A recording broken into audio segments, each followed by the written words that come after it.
It is Tuesday, the 23rd of June, the year of our Lord 2020. Welcome to the War Room Pandemic, live from our nation's capital, Capitol Hill. Raheem Kassam, what is the fourth anniversary of what? Where were we 4 years ago? Well, I don't know about you, Steve, but I was running around the United Kingdom, especially the London area, trying to figure out whether or not, in fact, it was probably this time London time, so 10 a.m. London time on the 23rd of June 2016, that I voted in the same polling station at the same time as the then Prime Minister David Cameron in the Brexit referendum vote. 4 years from Brexit. Remember, Brexit back in 2016 in the Trump election were inextricably linked. We had an entire crew over there. Raheem was running Breitbart London and was the key. We had the Sirius XM show. We actually were doing remote, I think, that whole month in the run-up. The next day, Nigel Farage conceded defeat at 10 o'clock London time after about 5 pints, which we told Nigel, let's chill, wait till the Midlands come in. It turns out it was a great day for us. That spirit still lives on. We're going to get into all that here momentarily. We've got James O'Keefe of Project Veritas later in the show talking about information warfare, Facebook. He's got new breaking news on that. We've got Chris Chmielenski. He's a deputy director of Numbers USA to talk about this the executive order or this report that President Trump signed that really limited legal immigration here until this jobs situation sorted out. We're going to get into the details of it, this proclamation with Chris and the Numbers USA people. We want to start with Burgess Owens. Burgess, as many of you know, is a National Football League, a great football player. But he's now dedicated his life to his country. He is running for Congress out in Utah. Out in Congressional District, Utah 4. He's in a tough primary. The voting will be by mail, will be 30 June. And Burgess Owens is a real hero of mine. And one of the reasons Burgess Owens is a hero is that he's an American patriot. He's thrown down and kind of walked through the analysis of this underlying cultural Marxism. Later in the show, in the first hour, we're going to walk you guys through how they're coming for Jesus Christ now. They want to take down all the images. They want to take down all the stained glass windows. Last night in Lafayette Park, right across from the White House and the Oval Office, they tried to take down General Jackson. They desecrated St. John's Church again, had a mini riot out there. This is after a weekend where it took down General Ulysses S. Grant out in San Francisco, Francis Scott Key, St. Junipero Serra statue was torn down. So Teddy Roosevelt was removed from the American History Museum, and they're now coming for Christ. Like President Trump said back in 2017, where does it end? Well, for the anarchists, it doesn't end. That's the whole point of it. Cultural Revolution, French Revolution. Burgess Owens, thank you very much, Burgess, for joining us here on War Room Pandemic. Walk us through your assessment, Burgess, of where do you think we are as a country, and what is this Antifa radicalism? What do you believe it's about?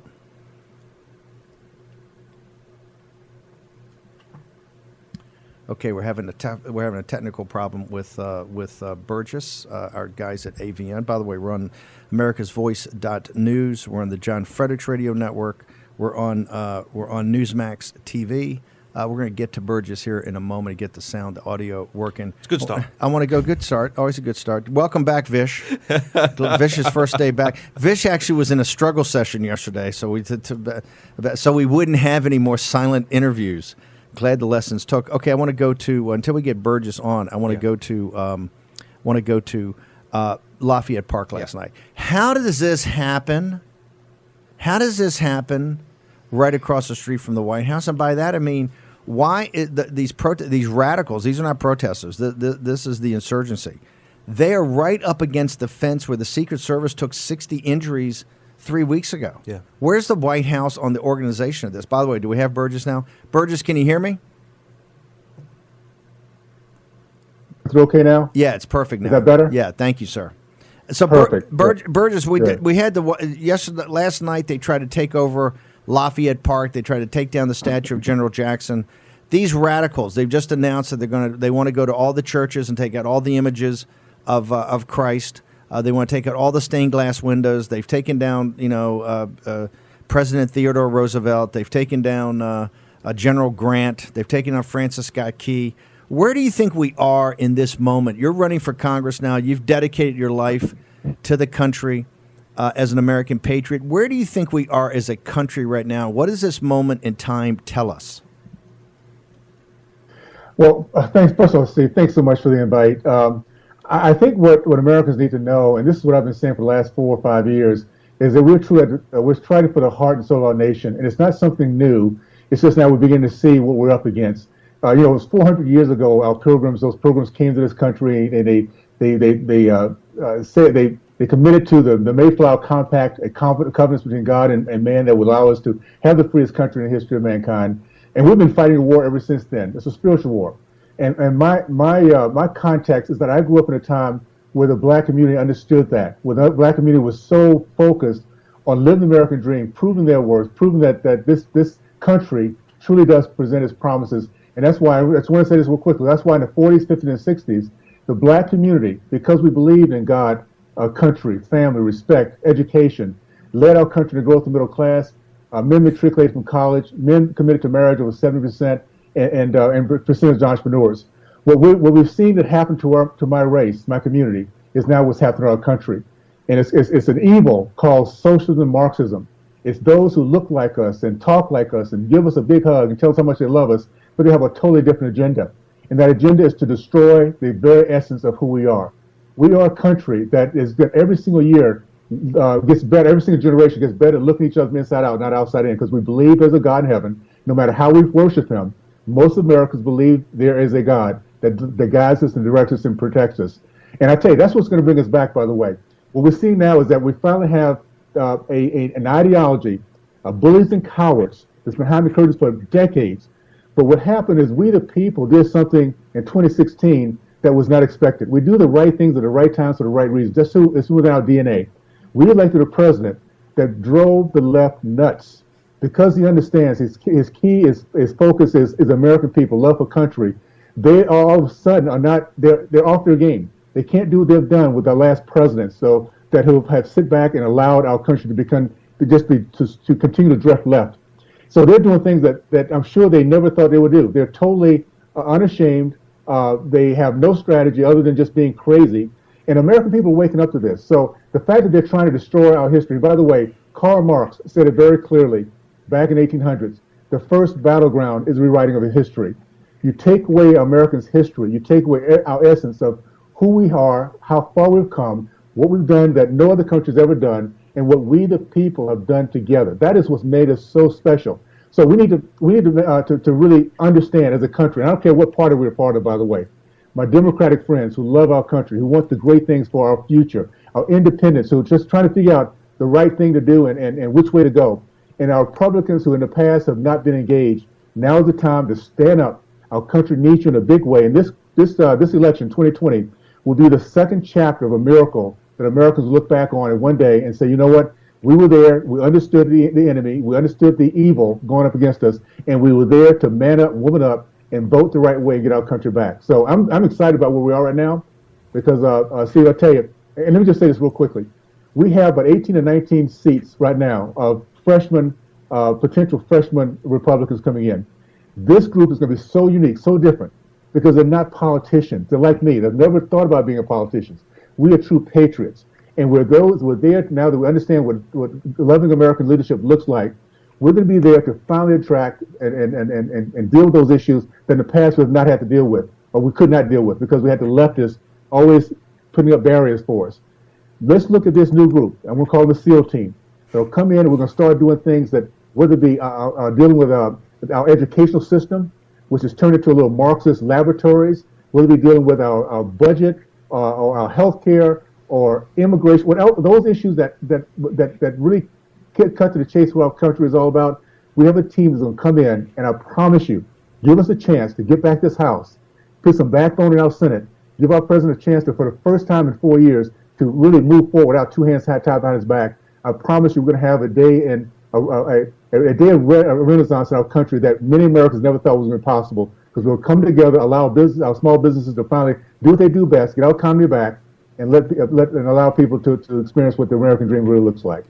Our guest is Burgess Owens. He's running for Congress out in Utah 4. Burgess, as an NFL great and one of the greatest football players we've had in modern times, you could have retired and with your pension and the money and just done whatever you want to do and go hang out. Why would someone in your position, and particularly in these culture wars we have going on, and an African American, why would you put yourself out there for all the abuse, all the derogatory comments, all the hate that's piled on you every day? Why would you do that? What inspired you? Why would you run for Congress instead of just go hang out and enjoy the fruits of your labor? Well, I'll say this, and I've had a chance to talk to many of my peers, guys who came through my time, NFL players in college. We all say the same thing. We were so blessed to have been raised by the greatest generation in the history of mankind. We were taught those basic ideas about what our country is about, and particularly were taught our priorities. My priorities, very simply, is God, country, family, and my race.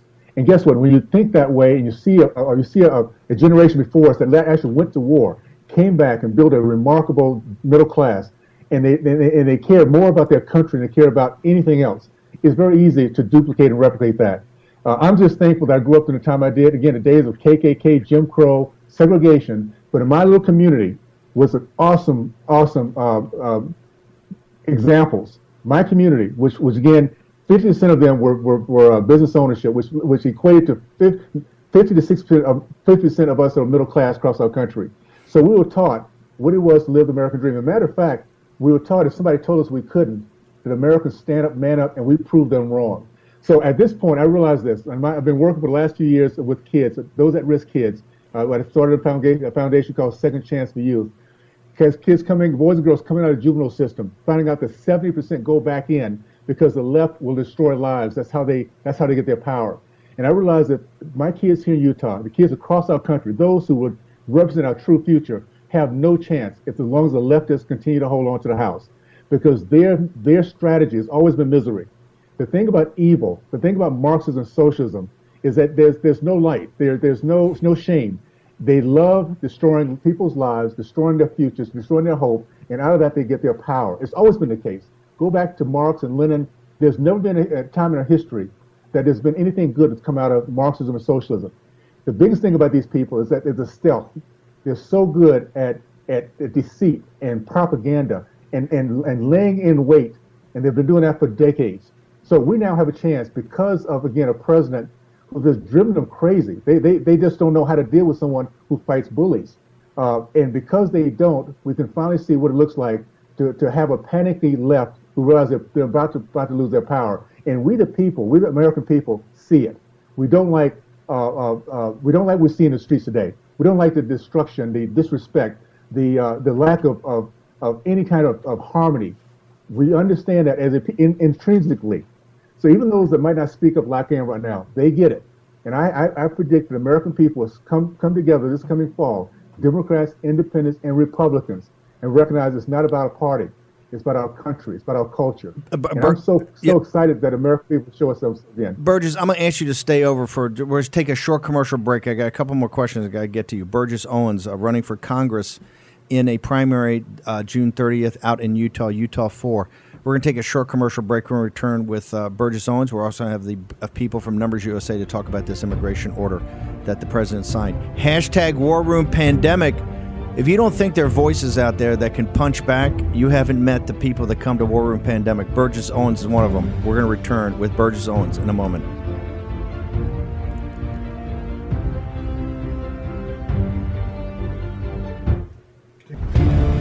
War Room Pandemic with Stephen K. Bannon.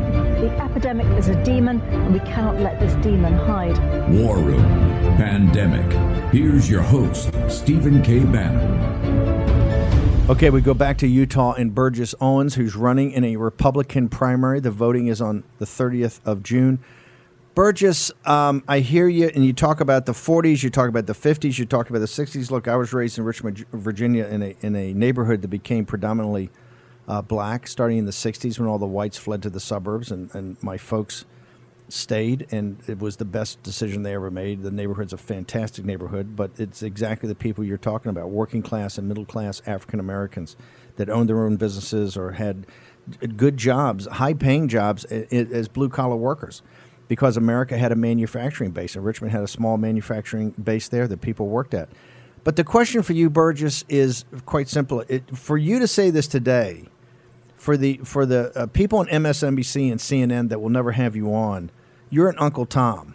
You're a disgrace to your race. You don't deserve to be heard, right? Because all you are is a front for oppressive white supremacists. What is Burgess Owens' response to that? That doesn't work anymore. Black Americans are waking up. I think the greatest present of President Obama was he was such a lousy president that people wondered what happened to hope and change. Black Americans, this is what scares the left so much. Black Americans are leaving the plantation. They're recognizing the excitement of being able to live the American dream. What's happened the last 3 years, and when all of a sudden you have the lowest unemployment in the history of mankind, the highest employment, the greatest growth in business ownership, finally the permanent funding of black colleges. These are the things that Black Americans, and Americans across the board have not heard about, but they're hearing about. So you have, across the board, we have more and more people recognizing we're truly at risk. And by the way, when I look at my history, thank goodness I grew up during the time I did. It has not been white supremacists has been our biggest enemy. It's been black elitists. It's those socialists, those Marxists who hug us, and the NAACP, the Black Caucus, these folks that live the American dream, and they suck the blood and the hopes out of their communities. Look around this country, see every place is misery, and it's black death. It's Democratic held sanctuaries. It's people who could care less. They give good speeches. And I can't wait to be part of the messaging, the new messaging across the board to call these people out who they are. They're poverty pimps, and it's time to call them out who they are, and America's going to get it because black Americans are getting it now. For my white American friends out there, let me just say this. Learn your history. Stop apologizing. We are living the greatest history in the country, in history of mankind, which we the people have done more than anyone else in terms of bringing our nation together. For my black friends out there, learn our history.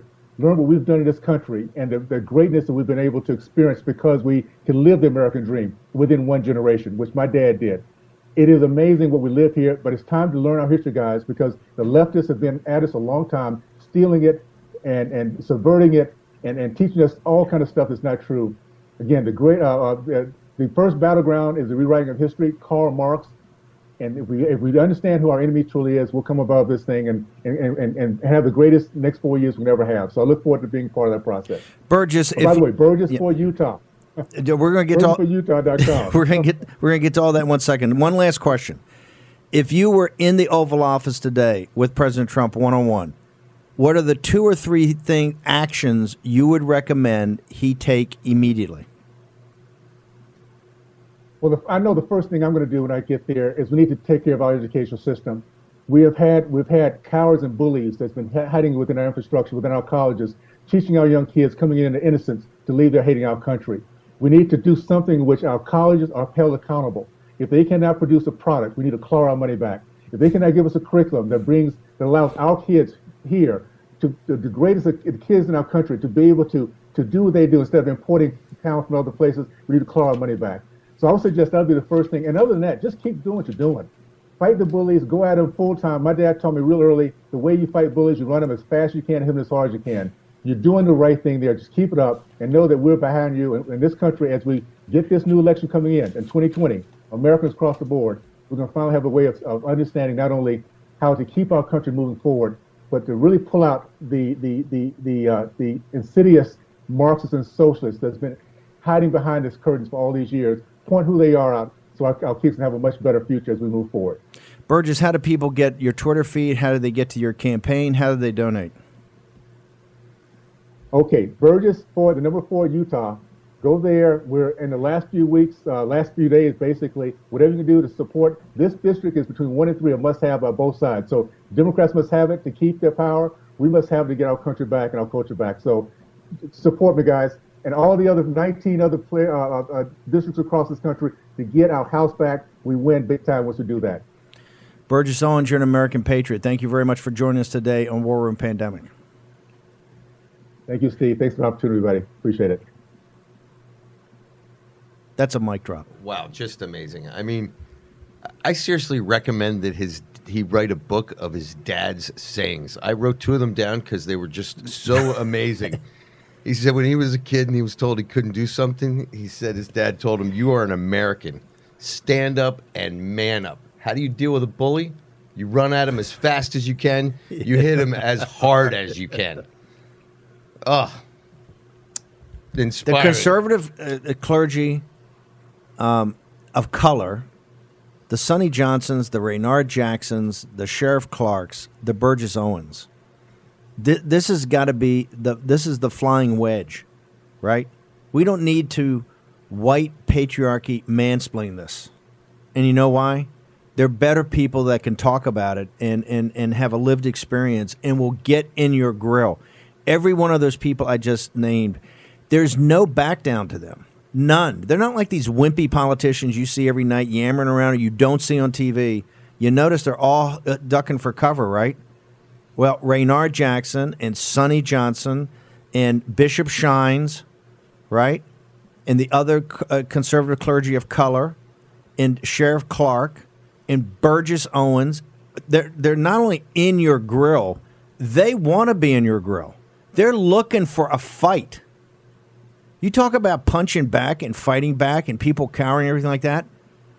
We've got folks on our side of the football that believe this in a deeper. I keep saying this about for years at Breitbart, and doing the Sirius XM show.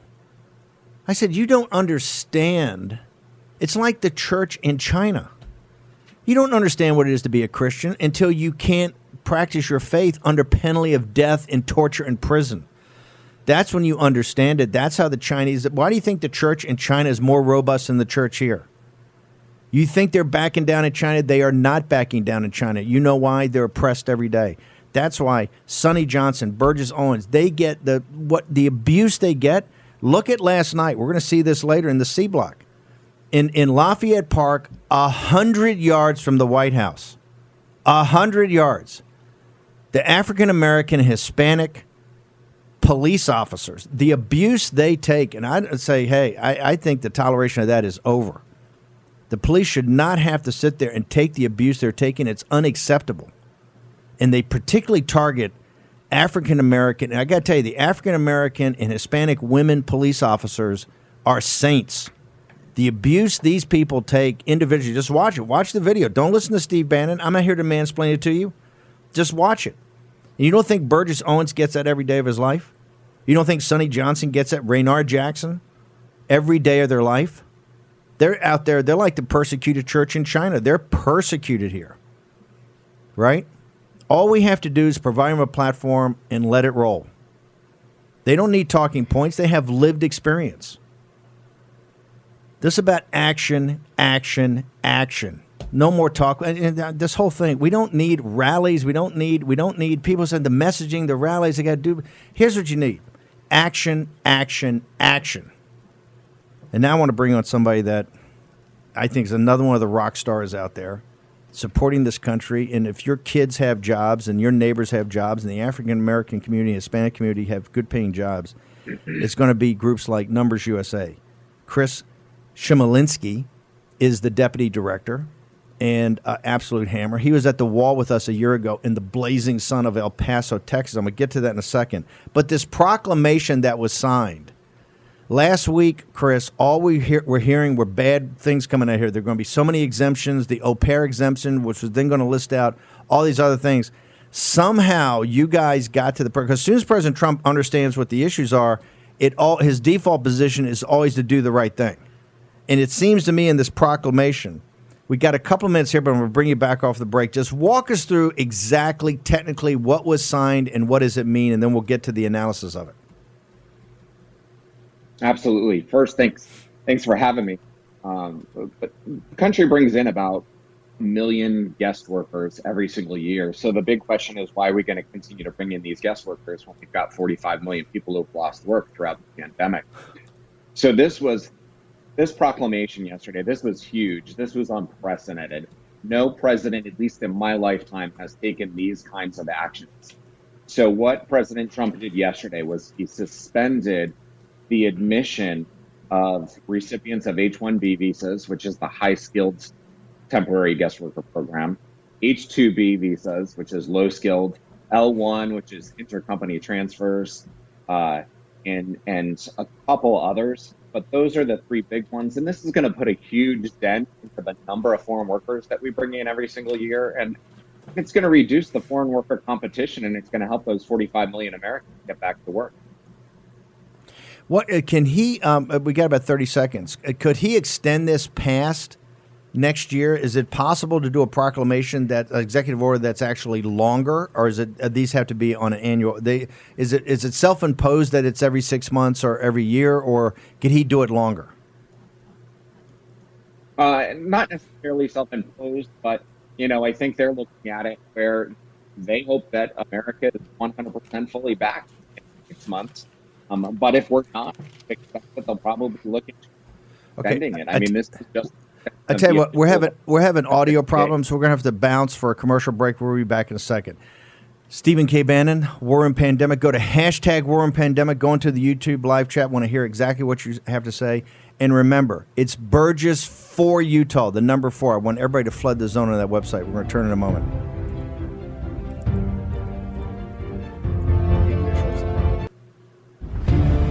War Room Pandemic with Stephen K. Bannon. The epidemic is a demon, and we cannot let this demon hide. War Room Pandemic. Here's your host, Stephen K. Bannon. These are uncertain times, as you know, if you watch this show on a daily basis, 6 days a week. It's a turbulent time, probably one of the most turbulent times in all of American history, just in modern American history. If you're an entrepreneur, you're going to be one of the people that lead us through this. And entrepreneurs need tools. You need operating leverage. Well, the tool for you is NetSuite by Oracle. It's a software package that includes everything you need: capital asset pricing model, your projections, human resources, inventory, sales, all of it, one-stop shopping. Oracle is the number one platform on the cloud. NetSuite is in over 20,000 businesses of entrepreneurs. If your business is $1 million to $100 million, this is the software package you need. Go to netsuite.com/Bannon, Bannon. You get the special 7 action steps for entrepreneurs. That's netsuite.com/Bannon. Go there today. Okay, let's go back to Chris Chmielenski. He is the Deputy Director of Numbers USA. Chris, you were in the desert at the El Paso at the border wall. We built up the side of the mountain. We had a 2-day conference last year on immigration, jobs, the cartels, all of it. You gave, I thought, one of the most important and impressive reports. What did you say last year of where we stood with immigration, particularly how it affects American jobs? And where are we almost a year from when you gave that address? Where are we today? Well, that event that you held was right in the middle of one of the greatest border surges that we've seen in decades. We had record numbers of illegal border crossings coming across the border, getting apprehended by Border Patrol. We were being overrun down on the border. So where we are exactly a year from now it's 180 degrees. I mean, we're now seeing record low numbers. Obviously, a lot of that is due to the pandemic, but there are some significant steps that the Trump administration has taken to curb those illegal border crossings. One of them was the Remain in Mexico policy, the migrant protection policy, which keeps asylum seekers in Mexico until their court date comes. They cross the border, they claim asylum. It can be a year, 2 years, 3 years before their court date pops up, and then they just simply disappear into the United States with a work permit. And again, they disappear and they're able to work and compete with American workers. And that was the main reason why they were coming, was because that they knew that they could work here in the United States. So keeping them in Mexico until their court date came up not only dissuaded a lot of them from entering those false asylum claims, and many of them just simply returned back to their home countries, but it also made sure that we prioritize those that had legitimate asylum claims. One of the things that's connected to the proclamation yesterday is it looks like, too, we're going to have a slew of new federal regulations that come from the administration. And one of those also targets asylum seekers as well. It's going to still allow asylum seekers to come in and to claim asylum, but instead of them getting a work permit within just a couple weeks of them making the claim for asylum, they're going to have to wait a year now. So one of the big magnets of why people cross the border illegally is because they know that once they get here, they make a claim, whether it be credible or non-credible, And regardless, they're going to get a work permit until their court date rolls around. So if we take away that incentive, if we take away that work authorization incentive, then I think you're going to see a significant reduction in the number of illegal border crossings. So I think the administration has done a good job. If the regulation for asylum seekers extending the period of time that they have to wait until they get a work permit, if that comes to fruition, I mean, that's a pretty big deal. I guess my only question for the administration is why didn't they do that last summer? But still, it's a significant step and one that's worth recognizing. They didn't do it last summer because it's an administration at war with itself when you come on this topic. And this is why Numbers USA is so important. We're going to give your address. Everybody in this audience, #WarRoomPandemic, you have got to go to Numbers USA. If you can't hit them with a small donation, that's fine. That's what your own economic situation, etc. But you have to go as a supporter to be on their site. Chris and Rosemary Jinks are two of the most important voices in this because here's the reason. They just come at it from the math. They come at, CNN wants you to be science-based, data-based, evidence-based. That's what Numbers USA is about. It's just the numbers. They talked about the numbers and the implication of this. Chris, if you were in the Oval Office today, and I know you guys have been very supportive about they're doing a good job and maybe a little like doing a good job, for the president, because President Trump doesn't want to do a good job on this. He wants to do a great job on this for the American people. If you were in the Oval, you and Rosemary, just two of you talking to the president, what were the 2 or 3 actions you would recommend he take today to do a great job in this? Well, I would say he can take one simple action is let's just have a full moratorium on all foreign workers coming to the country. I mean, again, we've had more than 40 million people apply for unemployment. Bureau of Labor Statistics has shown that there's about 20 million jobs that have been lost over the last couple of months. Why do we continue to bring in foreign workers with these sorts of job loss and job openings? Let's help America get back on its feet as soon as possible. And the best way we can do that is to try to get these people back to work as soon as possible. Okay, hold on, hang on 1 second. What's the difference between what he just signed in this proclamation? Because this is what I want to get into the nitty gritty. The difference between a full moratorium and what he signed is what? Because industry is going to sit there and say, hey, we're going to miss all these great guys and the Americans can't do it. The African-American community can't deliver. The Hispanic community can't deliver. The white community doesn't have enough smart kids. You don't have it. We need foreign workers. What's the difference between a full moratorium and what was just signed in this proclamation? So there are exemptions, and also it doesn't apply to all of the visa programs. So, for example, there are not only are there visa programs, but there are also discretionary work permits that the administration issues. For example, foreign students who graduate from U.S. universities and colleges get to remain and work in the country for 1 to 3 years after they graduate. It's called the Optional Practical Training Program. It's OPT for short. That's something that's still going to continue. And there's a few 100,000 of these foreign student graduates still working here in the United States. Those are job opportunities. Hang on. I just want to make sure people understand this. In a year where 4 million kids are going to graduate from college into the worst economic firestorm ever with, I don't know how you count them, 25 million to 40 million people out of work, right? Hassett left today or yesterday, so I don't really know the number. Let's say it's 25 to 40. 4 million are graduating. You're saying there's a couple of 100,000 every year that graduate that are foreign students that just can stick around and get a job? Absolutely. They're allowed to receive a work permit for it, as long as they have a job offer. They're allowed to receive a work permit for up to 1 year. And then if they graduate with a degree in STEM, then they're allowed to stay for up to 3 years. So again, they're taking opportunities. Those are job offers that could be going to American students, American graduates instead. Why is this not a bigger deal? By the way, all the kids that come here, and this is one of the things I say, because I'm the chairman of the Hindu American Society. We're obviously very close to the Modi guys. I spend every second of my life fighting for the freedom of the Chinese people. But in this regard, to make your country great, you've kind of got to go back to the country, particularly if you come to the United States and get an advanced degree, right? What we're trying to do is make all these countries great. And the way they get great is you don't have this kind of imperial the sucking of all the best talent into the United States of America. To train people and to educate them, but particularly in the STEM area, One of the problems we got, where the kids are walking on the street is that we've taken the entire grammar schools and turned them into STEM programs, okay? Science, technology, engineering, and math for these tests. And yet the African American and Hispanic community can't get into the graduate schools, can't get into the engineering schools, can't get into computer science programs. Why? Too much crush of foreign students. Why is that? The universities, these Marxist centers need the cash from the foreign student. The local black kid is going to pay. I went to a land-grant university school. Back in those days, the tuition was, $4,000 or $5,000, $2,500, something like that. The local kid is going to pay the state tuition.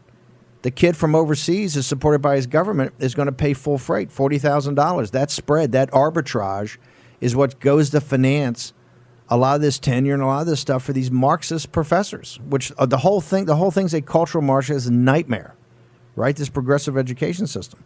And now what they do is they allow these kids to come out, and they're terrific kids. Don't get me wrong; they're the best and the brightest, but they come to compete with the African American and Hispanic kids who have a tough time, can't get into the engineering schools. This system doesn't work. You have to make those opportunities. And I don't buy the fact, I just don't buy the fact that they're not competitive. I don't buy it. Okay, I don't buy it. In fact, the scam they pulled on us when the tech guys came the first time is they had these, these Einstein things. They had to get these guys, we're losing the Einsteins. I said, it's interesting. The average wage is like $105,000. I said, Einstein's coming pretty cheap nowadays. It's not about Einstein. They're not looking for Einsteins. They're looking for just smart guys. They can pay, if they can bring them in from overseas, they pay the Americans less.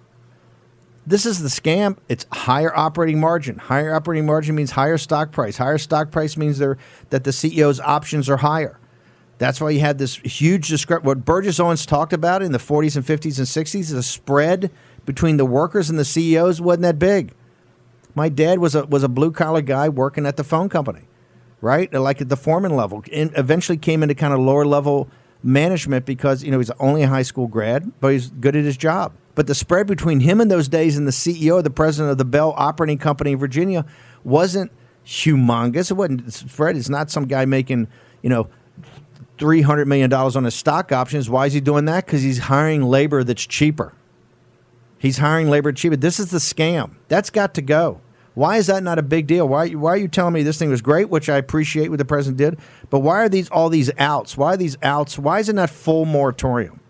We have 25 million people on the work, 4 million college kids are coming. I don't know how they're getting jobs when you got all this other talent laid off and how they have to compete with another couple of 100,000 foreign students. And this is not about the foreign students. Look, I love the folks from India. I love the folks from China, right? They're fabulous, the hardest working, best people in the world, but we have a crisis here, right? And this is not going to get better till you want to be inclusive? Why do all the woke capital, this is the problem, the woke capital that's in your grill about you're racist, you're systemically racist, these cops are racist. It's the woke capital in Silicon Valley that's got this, woke capital on Wall Street. Woke capital's got this. This is what this is. This has turned these kids into serfs, Russian serfs. And how they have Russian serfs, they have more competition. So, Chris, you already got a good one at the beginning. We got to bounce. Give me one more. You got my head blown up. Full moratorium. Okay, Chris, give me your number 2. I can only take 2 because, my blood pressure will be up too much. If I've only got one more, then I'm going to say mandatory E-Verify. Take away the jobs magnet, require business to make sure that they're okay. Stop, Chris. Why don't we have one? Okay, Chris, we've talked about this for 25 years. We have the technology more than ever. Please, in 30 seconds, tell people why don't we have E-Verify? We could pull this. You could flip the switch and do it. It'd be done. Why don't we have it? Business, for the most part, they want to hire illegal aliens because there's no wage requirements hiring illegal aliens. Keep them off the payroll. You don't have to worry about payroll taxes. They want to break the law. That's the main reason. They want to break cheap labor. Cheap labor. Yep. Chris, how do you get to Twitter, for you and Rosemary, people have to go to Numbers USA. How do you get there? NumbersUSA.com, Twitter, twitter.com/NumbersUSA, and Facebook, facebook.com/NumbersUSA. Chris Chmielenski, an American hero, a patriot. Thank you for coming to the desert. We're going to have another conference here shortly. You'll be one of the keynote speakers. Just a brilliant guy. Thanks for everything Numbers does. Was I the third Thanks so much best for having speaker? us. No, Candace Owens was the third best, and you were pretty good. But I got to tell you, Raynard Jackson, we had guys. It was a great event. It was a great event, and it was 115. We had people passing out. It was amazing, but we went full Bannon out there in the desert, and it was fantastic. We're going to do it again. Okay, we're going to come back and talk about the presidents in Arizona today. We'll talk about that next.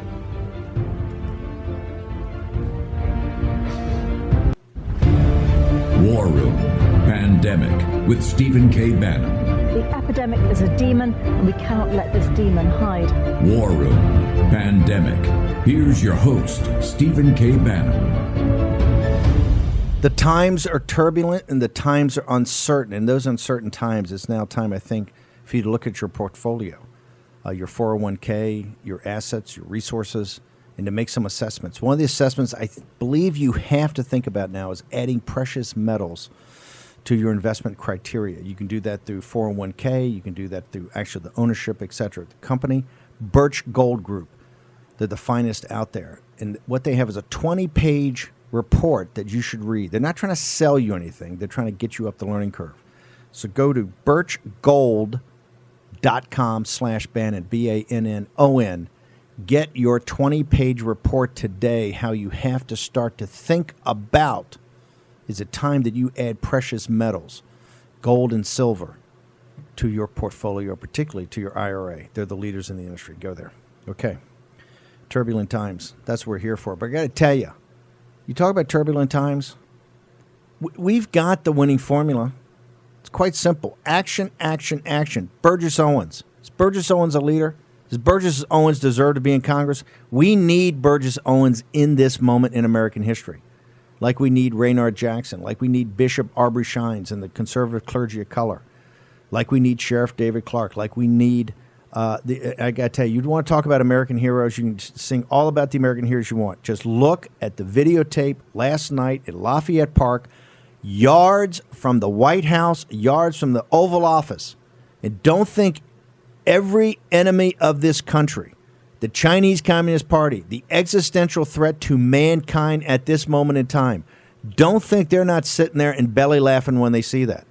When they see one of the great American heroes, General Jackson's statue with grappling hooks on about to be torn down and not a police officer in sight. However, when they show up, the African-American, Hispanic, Asian officers, and particularly the females behind those shields who are not backing down, their courage is unbelievable.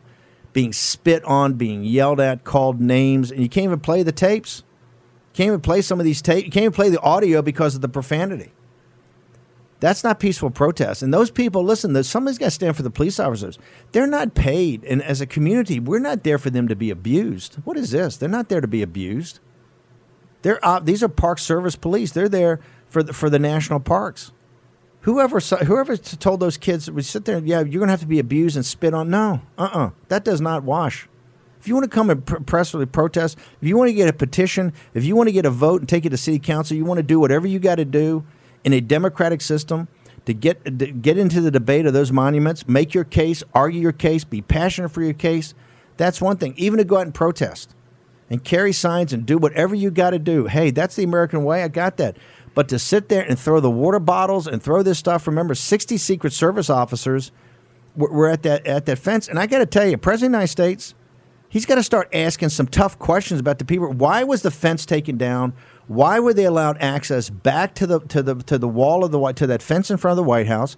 And why were no park police or police officers or Secret Service out in the park as is to allow that thing to metastasize? I just want to say for people, what you're watching on your screen right now is one of these, I don't know what to call him, but a lot of people speculating drug-addled protesters on the street last night screaming in the face of a black police officer.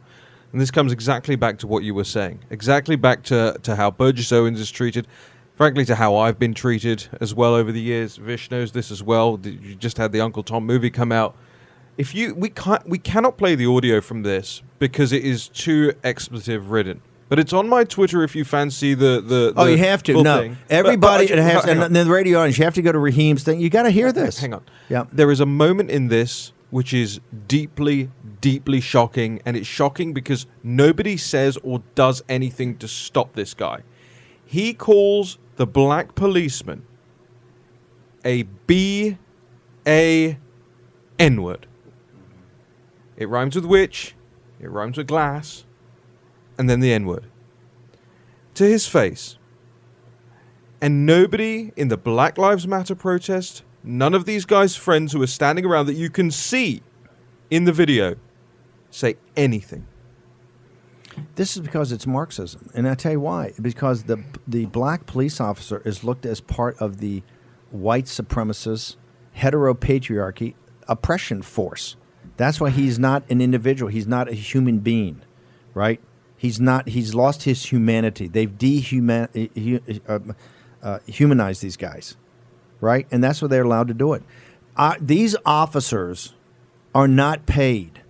And it's a disgrace for us as a community to allow these officers, and particularly they're singling out the officers of color, to this kind of abuse. And they're now starting to single out the female officers for that kind of abuse. Well, let's be clear about it. They're singling them out because they're racists and they're misogynists. This is always in the background of all these Marxist movements. You women who think you're going to have the top jobs, no, you're not. So the one thing I want to to CCP in the Central Committee, how many women in the 12-man Central Committee? Oops, if you said 0, I think it's correct. It's 0, right? Look at that. Look at the 5 when they got the 500 bad hombres in Bakashi. I think they got 2 women, right? They've been at this for 70 years. Hey, you go down here to Taiwan and Hong Kong. You come here. Hey, you go over to New Tang Dynasty. You got Simone Gao and all these great female reporters, right? Trust me, Chinese women do fine where they have the rule of law and they have democracy and they have freedom and freedom of speech.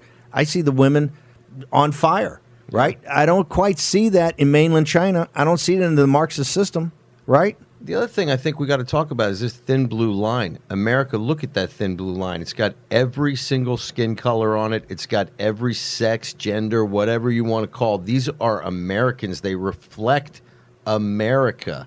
There's some bad apples, but by and large, these are good people. You want to know what that thin blue line does? That thin blue line separates you and the security of your family from the chaos that we're watching on the streets every day. You want to remove that thin blue line? Well, open up your front doors because they're coming. Hold it. They did it in Seattle. They got another Chaz shooting. Remember, the thin blue line was forced to give up the precinct. Okay, we're going to come back. We're going to talk the border wall. We're going to talk monuments. Remember, in turbulent times, as an entrepreneur, you need the software package, NetSuite by Oracle. Over 20,000 companies, #1 system on the cloud. This is what you need, a tool. Tools are what are going to get entrepreneurs through. Okay, hashtag war and pandemic, become part of the community that has the Chinese Communist Party shaking in their boots because they understand the American people are now awakening to that. Go to at War and Pandemic. Go to at War Room 2020. We got many things. We got YouTube. Go to National Pulse. Raheem's on fire.